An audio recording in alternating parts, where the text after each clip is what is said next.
some of the discussions here, and you yourself have admitted, there is just some embarrassing things that go on in our county that no one can be proud of. If you buy a machine that you know very well cannot fit in any of the premises you have, how do you explain that? So it is important for us to bring out the challenges we are facing as a county so that we can actually be helped. And specifically for this committee, Governor, this committee has been extremely helpful to you and your county government. From the decision of NMS on pending bills, that happened before this committee. The question of upbet schools is happening, the conversation is happening in the Senate. Me and the MP for Madare are sponsoring an amendment to the Education Act to recognize those schools so that you don't have an excuse as to why you are not feeding the kids in those schools. The question of Mama Margaret Kenyatta Hospital was resolved in our Senate Health Committee, chaired by Senator Mandago. And of course, the passage of the extra resources for this county. So my encouragement is that you need to paint the actual picture. In Nairobi, nobody is going to be patient with you. It doesn't matter how many times you repeat that it's only been 1.5 years. This is one of those counties that you build the boat as you sail, because nobody is going to wait for you. At the end of the day, somebody who requires those services, the roads, the medicine, the healthcare, is not going to sit back and say, oh, by the way, our governor is still dealing with NMS problems. We must work on these problems progressively as we move on. So for me, really, I don't want to speak further than that. We just hope that finally we will unlock the formula to make sure that this city works. I thank you, Chair. Just to conclude it is to thank my members for their resilience and even the media for staying with us for this long. This has been one of the longest meetings. Governor, when I look at the functions and powers of county governments in the fourth schedule... Excuse me, Chair.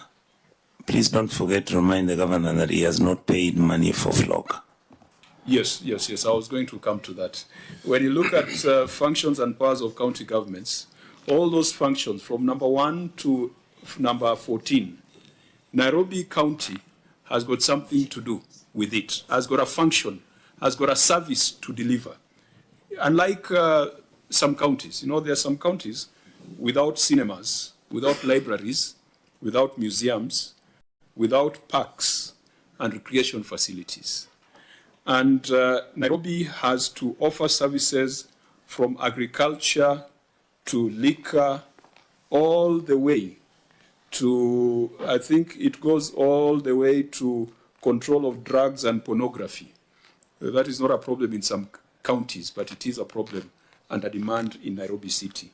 And therefore, I feel, having sat in the Senate for this long, that we must agree on a financing and governance framework for cities that is distinct from the financing and governance framework for the rest of the counties.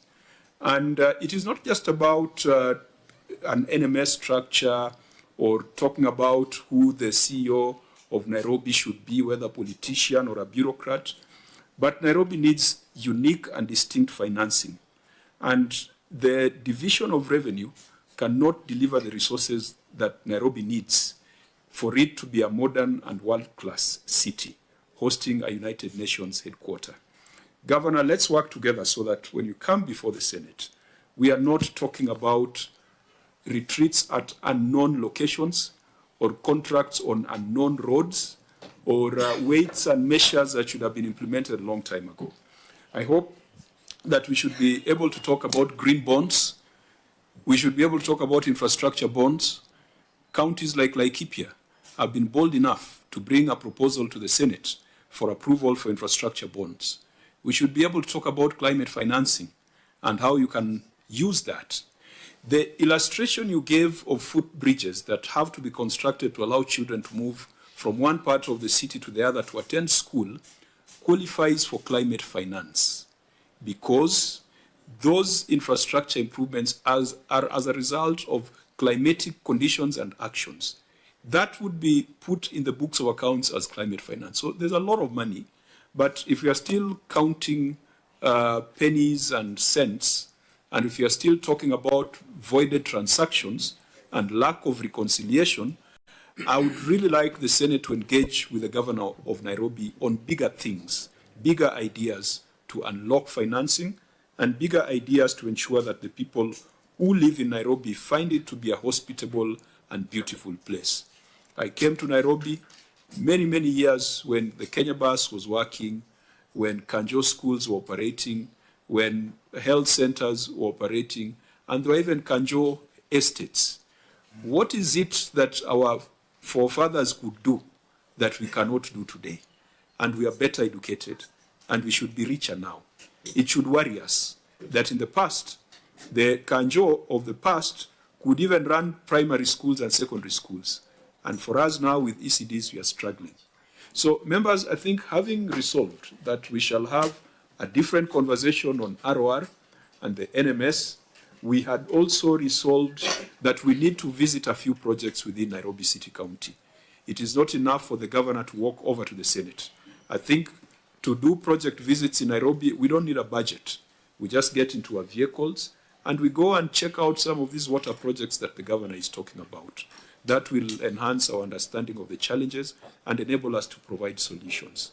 I want to thank everyone, all the stakeholders, and Clerk, we shall agree on the next date for the appearance on ROR and the other issues.